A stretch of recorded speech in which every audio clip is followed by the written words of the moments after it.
Ho, ho, ho, ho, ho, ho, ja, da bin ich. Und ich muss euch gleich was sagen.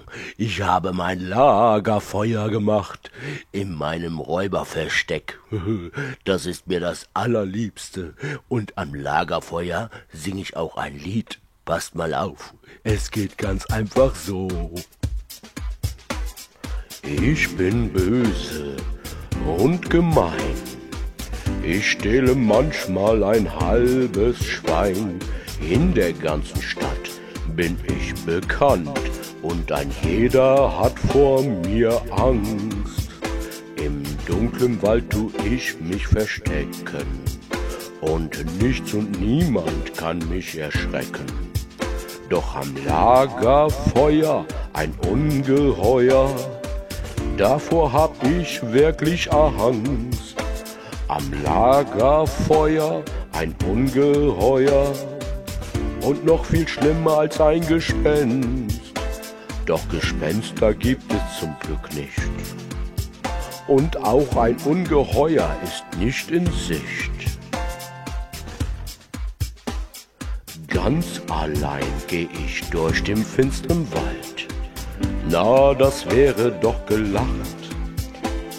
Kleine Kinder haben doch nur Angst im Wald, doch starke Räuber bleiben da eiskalt.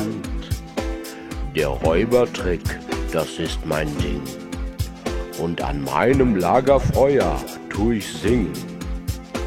Am Lagerfeuer ein Ungeheuer, davor hab ich wirklich Angst.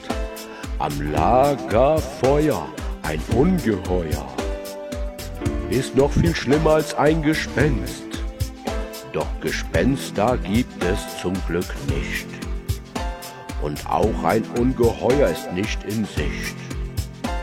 Am Lagerfeuer ein Ungeheuer, davor hab ich wirklich Angst.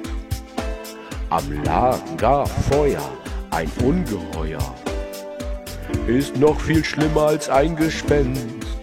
Doch Gespenster gibt es zum Glück nicht. Und auch ein Ungeheuer ist ja nicht in Sicht. Und das ist gut. So, jetzt gehe ich mal in die Höhle zurück.